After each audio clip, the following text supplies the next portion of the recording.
Karibu sana mtazamaji na msikilizaji wa FM African Documentary. Jina langu likiwa ni Felix Mwenda.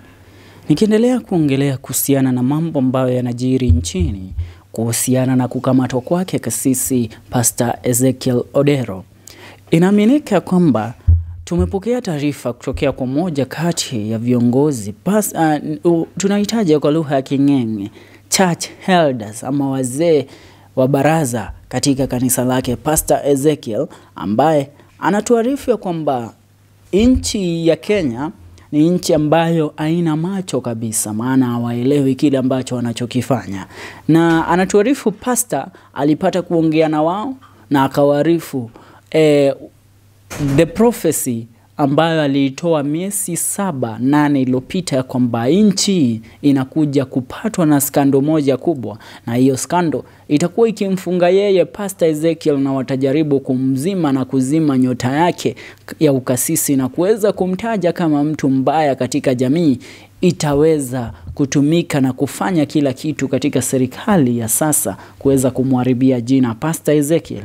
Ila Mwenyezi Mungu ambaye amemlinda kwa mengi ataweza kumlinda kwa hili, na ataweza kutoka akiwa mzima na tena buheri wa afya. Hayo ni maneno kutokea kwa kasisi Pastor Ezekiel wakati alipata kutoa maneno hayo.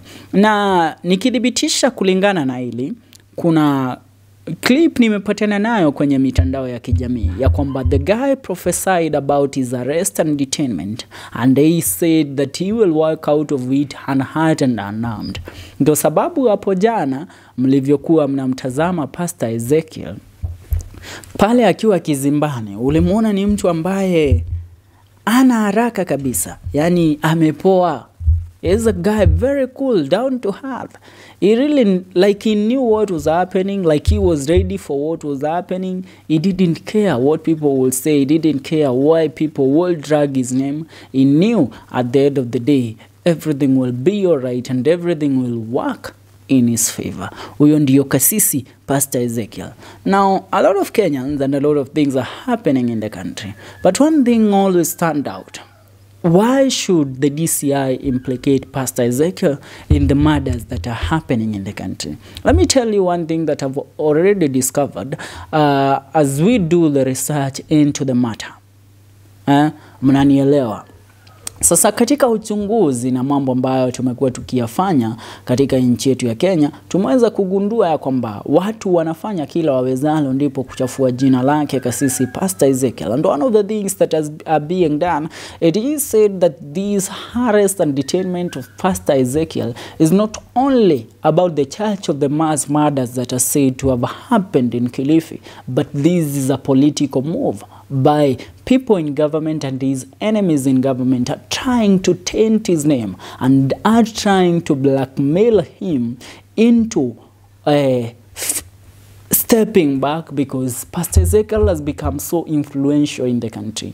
Yani mafunzo yake, uhubiri wake, kanisa lake, it has become so influential in the country that they will do anything to interfere with the influence of the man of God and drag his name through the mud as they have always done.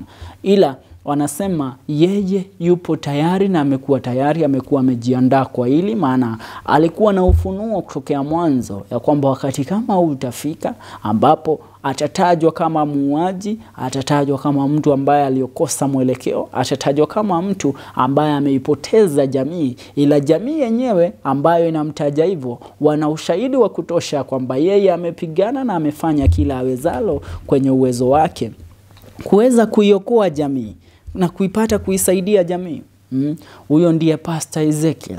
Ila naacha nikwambia, kama ulitazama video jana wakati Pastor Ezekiel alikuwa kule kizimbani, you realize that the man was so quiet. The man never even argued. The man was down to earth. He allowed prosecution to go on. He allowed persecution to go on, like Jesus Christ did, like Paul and Sila did, like others did. Unajua Wakenya wanasema tulitarajia mtume ama nabii wa Mungu ataomba milango ya gereza ifunguke, na jamaa ameanza kutafuta mawakili wamwakilishe gerezani. You know, these are not the times of Jesus Christ. These are times that we live in, and the prophecies that these people are teaching, they're teaching the word. Kama mtu anafunza Biblia, mmemwona Pastor Ezekiel ameshikilia Biblia tokea alipokamatwa mpaka sasa. Alikwenda ameibeba Biblia yake. Maana anasema hiki ni kitabu kitakatifu. Mimi nitakwenda nacho mpaka ahera kama ndivyo mnataka. Lakini siweki Biblia chini, maana haya ndo mafunzo nayo yajua.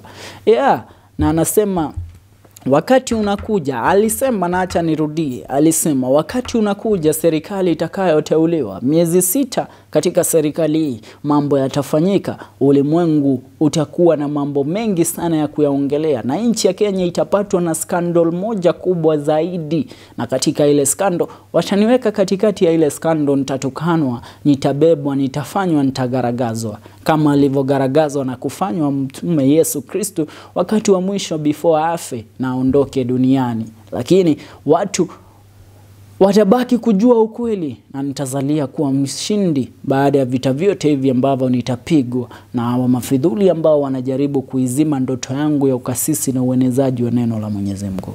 One thing, Pastor Ezekiel's church at Mavueni, the new life, yani pale katika those 65 acres ambazo amejenga kanisa, kuna mpaka street lights za kuingia. The guy who owns a massive piece of land, alafu he has built his own heaven. Na kule kuna hoteli, kuna kanisa, there is parking of about 2,000 cars. So the politicians are being threatened by this man, and they see that if he continues this way, he will put them down. Atawazima, ndoto zao atazizima. So if Ezekiel goes that route, unakumbuka huyu jamaa amekuja Kasarani akajaza stadium. So if he filled Kasarani stadium and the people loved him that much, how about if he decides to go the political way? He will have a great influence and a great impact in the political arena, and people will start losing grip of politics in this country. Those that have gripped the country politically watapoteza mwelekeo na wataanza kumfuata Ezekiel. Wafuasi na watu wakimfuata Ezekiel. Now you as a politician who had great impact in the lives of many Kenyans, you lose that impact, na huyu ambaye amekuja mgeni anapata hiyo influence. Wewe unasalia hapo, unaanza kutukana na kufanya kila kitu. That's why they are saying we should tame him before he goes further. Wanasiasa wanasema tumfunge kabla hajakwenda sana, maana akikwenda sana sisi nyota zetu ndio hizo zishapotea. Mwanielewa? Ndivyo yalivyo.